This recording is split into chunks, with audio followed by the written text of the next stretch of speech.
قل ان صلاتی و نسکی و محیای و مماتی للہ رب العالمین۔ محترم سامعین حضرات، آج عید الاضحیٰ، عید قربان کا دن ہے، اور اس دن لاکھوں کروڑوں مسلمان اپنے قیمتی جانوروں کو اللہ کی رضا کے لیے، اللہ کو خوش کرنے کے لیے قربان کرتے ہیں۔ یہ جانوروں کی جو قربانی ہے، اس میں اللہ رب العالمین نے ہمارے لیے بہت سارے اسباق رکھے ہیں۔ ہم اپنے جانوروں کو قربان تو کرتے ہیں، لیکن جو اس کے پیچھے سائنس ہے، جو اس میں اللہ رب العالمین نے ہمارے لیے اسباق رکھے ہیں، اس پر ہم توجہ نہیں کرتے۔ میں چند ایک باتوں کی طرف توجہ دلانا چاہتا ہوں کہ سب سے پہلے یہ جو قربانی ہے ہمیں اخلاص کا سبق دیتی ہے۔ اللہ فرماتے ہیں قل ان صلاتی و نسکی و محیای و مماتی للہ رب العالمین۔ اے میرے محبوب، ان سے کہہ دیجئے کہ بے شک میری نماز، میری قربانی، میرا جینا اور مرنا للہ رب العالمین، وہ اللہ رب العالمین کے لیے ہے۔ تو یہ قربانی ہمیں سبق دیتی ہے، جب ہم اپنے جانور کو ذبح کرنے کے لیے قبلہ رخ لوٹاتے ہیں اور ہم دعا پڑھتے ہیں انی وجہت وجہی للذی فطر السماوات والارض حنیفا وما انا من المشرکین ان صلاتی و نسکی و محیای و مماتی للہ رب العالمین لا شریک لہ وبذالک امرت وانا من المسلمین۔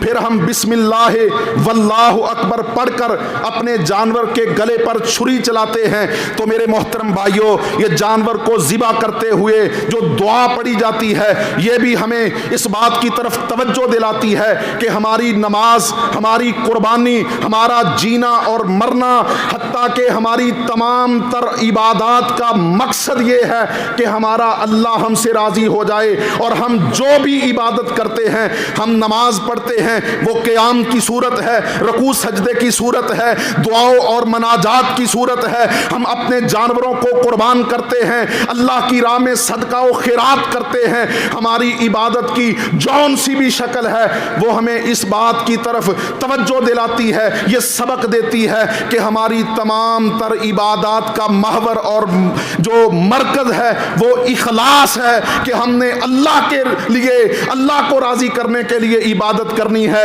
اور نبی رحمت صلی اللہ علیہ وسلم نے فرمایا کہ ان اللہ لا يقبل من العمل الا ما كان له خالصا وابتغي به وجهه۔ نبی علیہ السلام نے فرمایا کہ ابن آدم جو بھی عمل کرتا ہے، اللہ رب العالمین اس عمل کو اس وقت تک قبول نہیں کرتے، وہ عمل کتنا ہی بڑا کیوں نہ ہو، اللہ اکبر کبیرہ، عمل اللہ قبول نہیں کرتے الا ما کان لہ خالصا، سوائے اس بات کے کہ وہ عمل جو ہے خالصتاً اللہ کی رضا کے لیے کیا جائے، وابتغی بہ وجہہ۔ اس آپ میرے محترم بھائیوں اپنے قیمتی جانوروں کو قربان کرتے ہیں، آپ چھوٹا سا صدقہ بھی کریں، ایک کھجور بھی اللہ کی راہ میں خیرات کریں، کسی بھوکے کو اپنی بیٹھک میں اپنے دسترخوان پر بٹھا کر اسے کھانا کھلا دیں، کسی ضرورت مند کی ضرورت کو پورا کر دیں، اللہ اکبر کبیرہ۔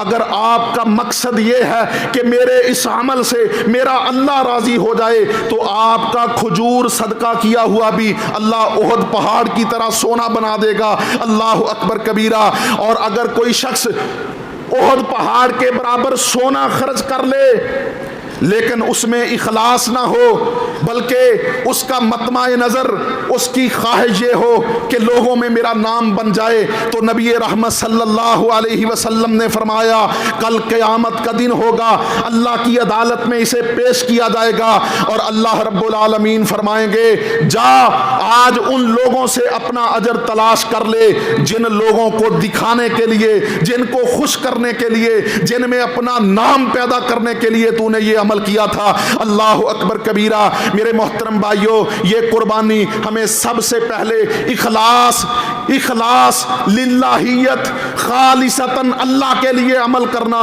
یہ سکھلاتی ہے۔ اور اسی طرح قربانیاں اللہ رب العالمین ہمارے اندر تقوی پیدا کرنے کے لیے ہر سال یہ جو 10 ذوالحجہ عید قربان کے دن ہم اپنے جانوروں کو قربان کرتے ہیں، یہ قربانیاں ہمارے اندر تقوی پیدا کرنے کے لیے ہیں۔ اللہ فرماتے ہیں لن ینال اللہ لحومها ولا دماؤها ولکن ینالہ التقوی منکم۔ اے میرے بندو، تم اپنے جانوروں کو خریدتے ہو اور لوگوں میں چرچا کرتے ہو کہ میرا بکرا یہ وچ کٹو کٹ من تو زیادہ گوشت ہوئے گا۔ اللہ اکبر۔ اللہ فرماتے ہیں یہ گوشت بھی تم نے کھانا ہے اور اس کا خون بھی، اس کی بھی مجھے ضرورت نہیں ہے۔ مجھے نہ تمہارے جانوروں کا خون پہنچتا ہے نہ ان کا گوشت پہنچتا ہے۔ اللہ فرماتے ہیں وَلَٰكِن يَنَالُهُ التَّقْوَىٰ مِنكُمْ۔ جو چیز مجھے پسند ہے میں تو تمہارے دلوں کی کیفیت کو دیکھتا ہوں۔ اگر تمہارے دلوں میں میرا ڈر ہے، تقوی ہے،